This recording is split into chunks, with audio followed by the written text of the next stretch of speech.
Hello at welcome ulit sa Art Collection Station. Ngayon, mag-review tayo ng Marvel Legends na War Machine ng Infinity War. Bago pala natin start yung review na to, thank you nga pala ulit kay Ramil dahil pinahiram niya sa atin yung figure niya na Marvel Legends. Ngayon, check natin yung box.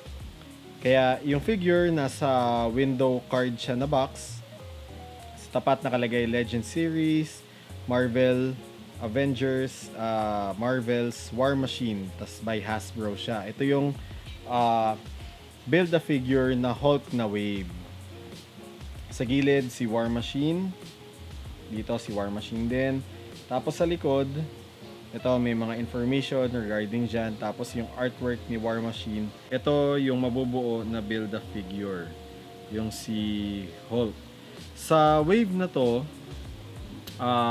yung War Machine, wala siyang kasamang part ng Build-A-Figure. Ang may mga kasama, si Rescue, si Shuri, si Rock Python, Union Jack, Beta Ray Bill, at saka si Loki. Kaya itong figure na to, wala siyang kasama na Build-A-Figure. Ngayon, i-unbox na natin siya. Okay, so ito na si War Machine out dun sa packaging niya. So, i-check natin yung details ni War Machine. Ayan.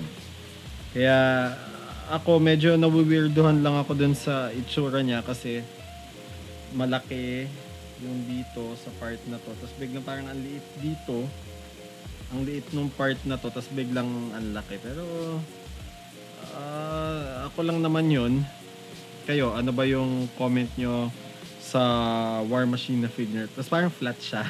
Napa-flatan ako sa kanya. Pero okay din naman. Sa paint niya, yung color scheme niya maganda naman. Black tapos silver or gray. Tapos madami naman siyang details. Ayan, kahit na black lang naman siya. Kasi si War Machine lang naman usually yung color niya. Black and silver or gray. So, may tatlo pala siyang accessories na kasama. Ito, natatanggal siya. Tapos, pwede niyo ikabit dito. Tapos, ito din. Ikabit dito. Same din sa kabilang side. Ayan. Tapos, ito, check natin yung sa mata niya. Maganda yung ginawa nila na para may red glow dun sa loob ng mata niya. Sa Arc Reactor, okay lang, hindi lang gitna yung pagkakapaint nung parang liwanag. Tapos dito may red, dito yung number 6, tapos yung military rank niya. Ayan. Sa likod, ito, medyo konti lang yung design sa likod. Pero ganda naman kasi siya talaga. Ito sa unahan, ito ang ganda na nandito. Yung sa details niya, ganun din yung sa lower part niya. Sa articulation, kung iisipin nyo, akala nyo parang malilimit siya dahil nga ito nakaharang, pero ito rubberized pala to, rubberized siya.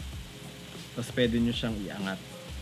Kaya pagka inaangat nyo, itong part na to, umaangat din naman siya. Hindi siya nakakalimit dun sa movement. Kaya maganda yung ginawa nila para yung articulation niya hindi malimit. Sa head, left and right. Tapos, pwedeng up and down. Sa elbows, hindi siya double jointed. Medyo, dahil dun sa armor niya, nalilimit yung movement. Hanggang dyan lang yung kaya niyang i-bend. Kaya, maliit yung movement niya. Sa wrist, na i-move siya, pwede maiangat ng konti. Ayan, pwede din pababa. Kaya lang, yun nga, nalilimit yung movement niya. Sa waist, torso movement siya, wala siya yung sa waist movement. Tapos, hindi siya nakaka-bend. Pataas lang, ganun lang kakonti. Ito, naiaangat yung paa niya ng ganyan. Tapos na i-move naman to. Yung articulation. Tapos yung dito, double jointed yung knees. Pero medyo matigas. Matigas siya. Yan.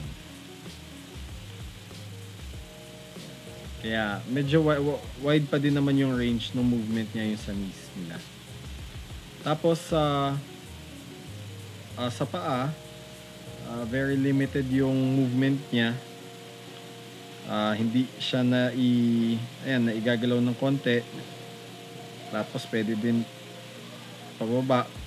Pero yun nga, very limited yung movement nung figure na to. Pero pagka pinost nyo naman na siya, hindi nyo naman masyadong kailangan ng dynamic pose kay War Machine. Okay naman na. Kung isasama nyo na siya dun sa iba pang mga figures ng Marvel Legends. Okay. Check natin yung height. Whoop, utong ba siya? Tayo muna natin siya na matino. Yun lang, medyo, yun pala, napansin ko sa kanya, medyo mabigat yung figure, lalo na yung upper body niya. May weight siya. Medyo mabigat-bigat din siya.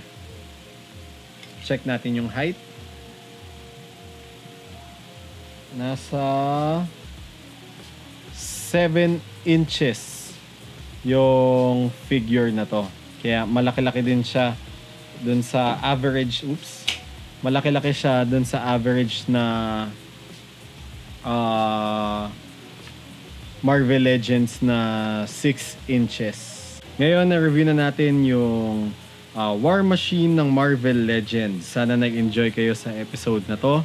At pwede nyo ding i-check yung Facebook page ko na Our Little Toy Shack. Doon sa Facebook page na yon, madami mga figures, may mga toys, mga Marvel, mga anime na baka magsuhan ninyo. Tapos kung hindi pa din kayo, yung link pala niya nasa baba, nasa description. Pwede nyo i-click yon para makapunta kayo doon sa Facebook page. Tapos kung hindi pa din kayo nakakapag-subscribe sa channel na to, pwede nyo i-click yung subscription button sa baba. At i-click nyo din yung notification button para pag may mga bago tayong mga episode ay manonotify kayo kaagad. Again, thank you for watching and see you next episode.